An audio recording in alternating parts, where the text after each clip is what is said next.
Welcome to this sleep support session. This session will be a shared session between myself, Alison Buggie, clinical nurse specialist on the mental health of intellectual disability team, and Joan Gilvarry, the clinical nurse specialist on the children and adolescents mental health team. In early March, Joan and I, along with our nursing colleague Jolene McConnell, completed a sleep counselling course with Sleep Scotland. This sleep support session is a shortened version of sleep workshops developed by Sleep Scotland. Sleep is a natural behaviour of all animals. Humans are the only animal that deliberately try to reduce the amount of sleep they have and alter our sleep patterns. Today we will be discussing sleep, and Joan will be coming on to discuss sleep hygiene. When we think of the cornerstones of our health or our well-being, we often think about exercise and eating well. It is important that we think about sleep as an equal part of this, as for most of us, we spend more time sleeping than eating or exercising. Sleep hygiene is about having, building and maintaining quality sleep habits. This slide helps us see what our body is doing while we are sleeping. There are a lot of important functions that occur when we sleep. Our body repairs during sleep, our muscles and bones develop and strengthen, our immune system builds, and our memory consolidates. Our circadian rhythm is also known as our body clock. Our bodies are designed to want to sleep during the darkest part of a 24-hour period. There are factors outside of our bodies that can change our body clocks.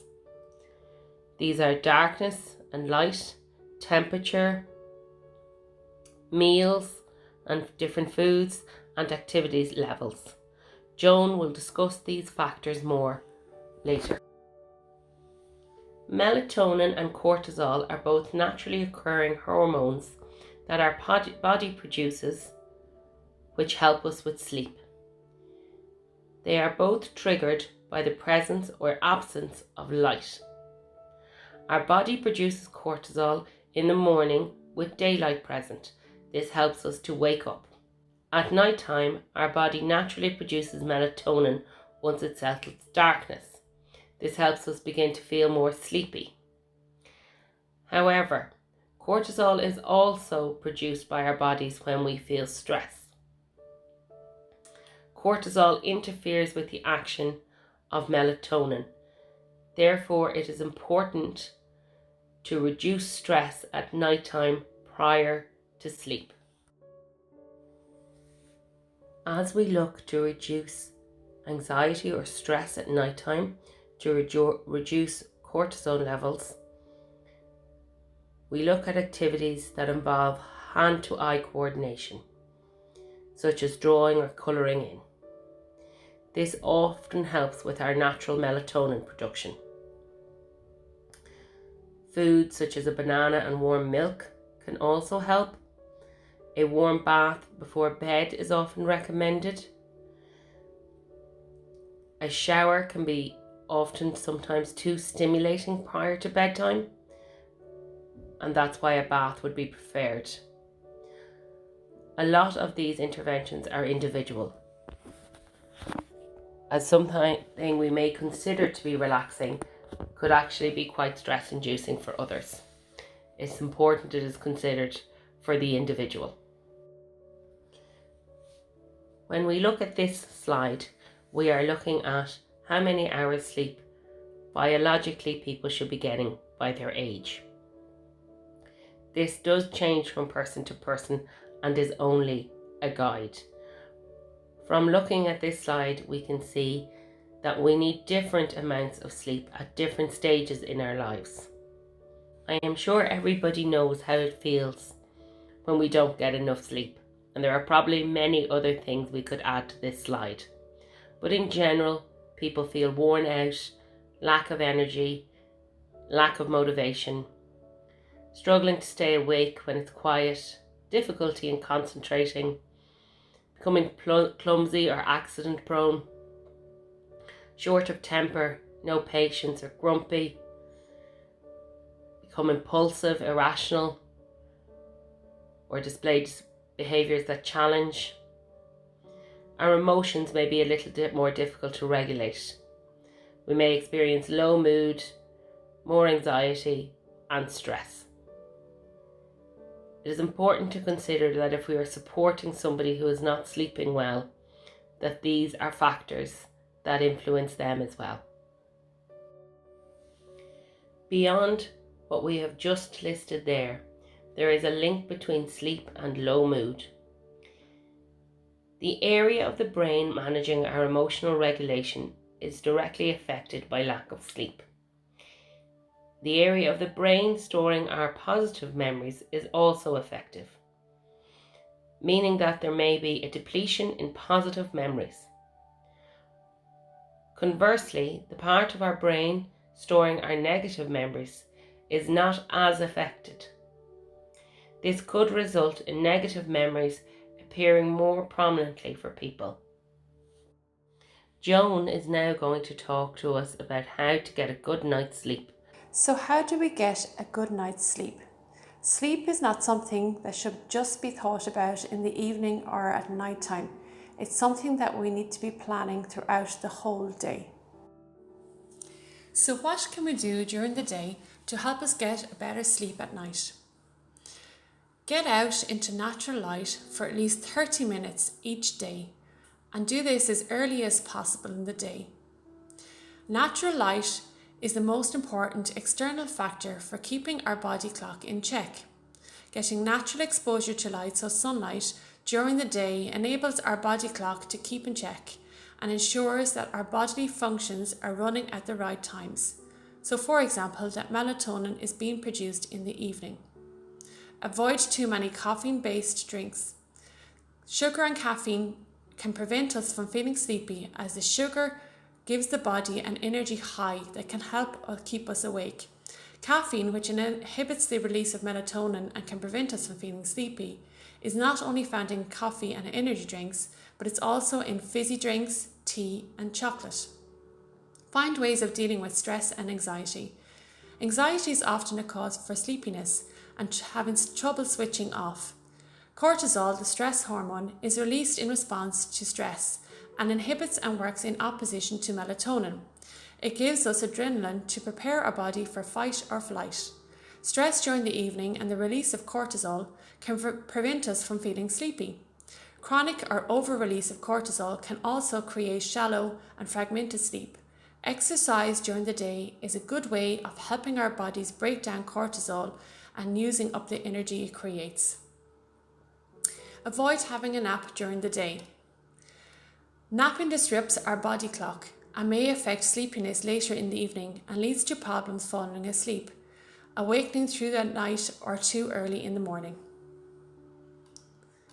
Do not have a lie-in at the weekends. Lie-ins again affect your body clock and cause a shift in your body clock, leading to a jet lag effect. This might mean that you are going to sleep later in the evening or at night and continue to wake up later in the morning. Share your worries. If you talk about your worries with someone you trust or write them down early in the day, it helps you avoid feeling anxious or stressed before bedtime. So what can we do in the evening to help promote sleep? Clear homework or work out of the way. Leave the day behind in the evening. Get your homework or work out of the day to reduce stress near bedtime and allow your brain to wind down and to switch off. The same goes for preparing your bag for school or work. If it's not packed and ready early in the evening, you can forget about it until morning. Have a good meal, but not too close to going to bed.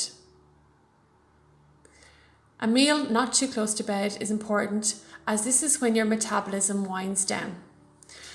Again, nothing too sugary or energy dense, so foods with high calories or fat content, as they will give you an energy high and can prevent sleepiness. A light snack in the evening is good. We would suggest something like a glass of milk and toast or cereal. Think about foods that will help to aid your sleep, such as milk and poultry, so for example turkey, or almonds and bananas. Do any stimulating exercises and activities like watching TV and playing computer games early in the evening.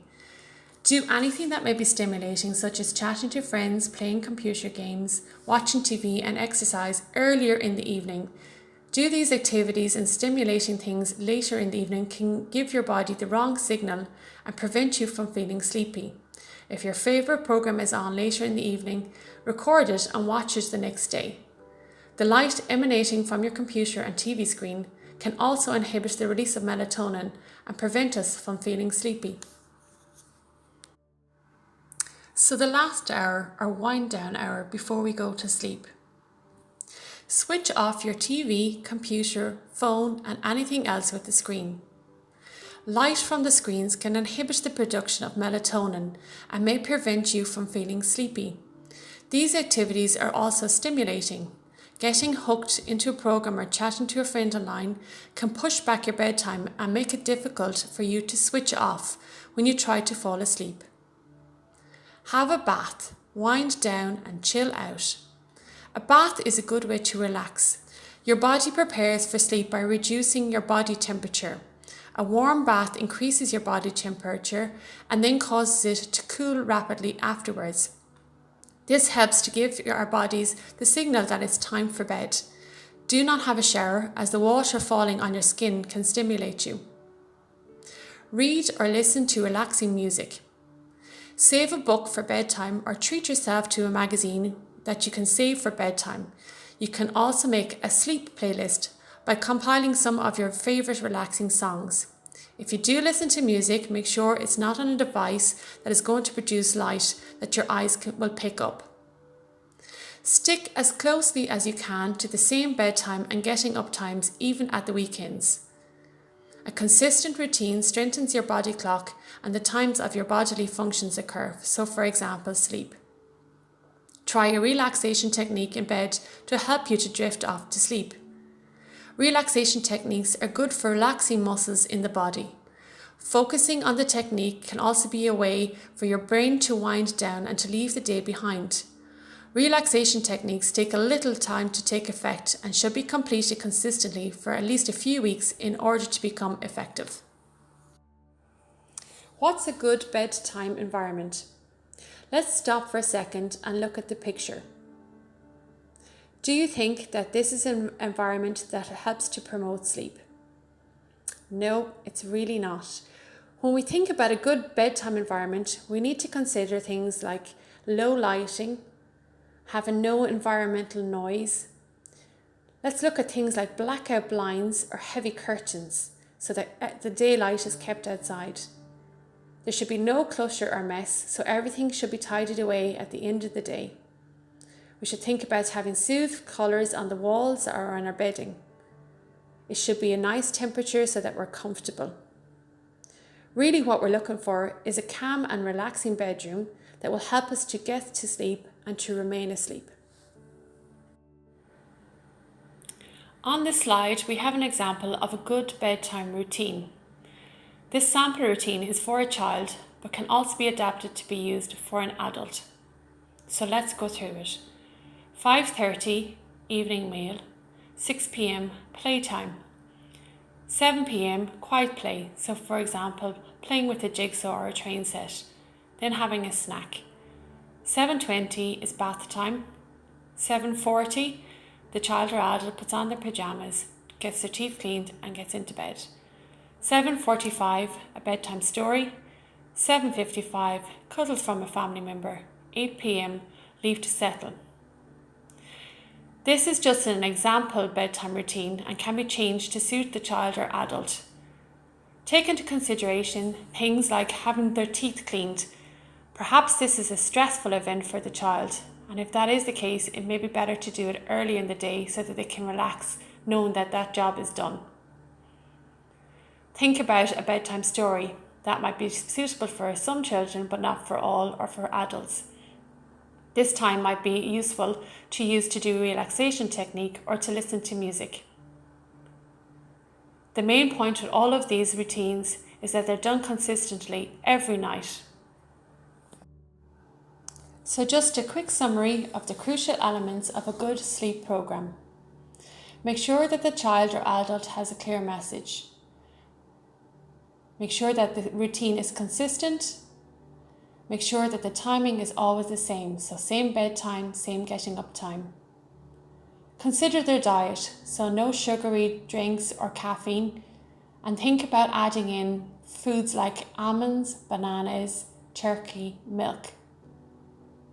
Help the person to be relaxed at bedtime, so think about activities that will help them to relax, like having a bath, listening to music, reading a book. We hope that this presentation has been useful and thank you for listening to us. Very best of luck with your sleep program.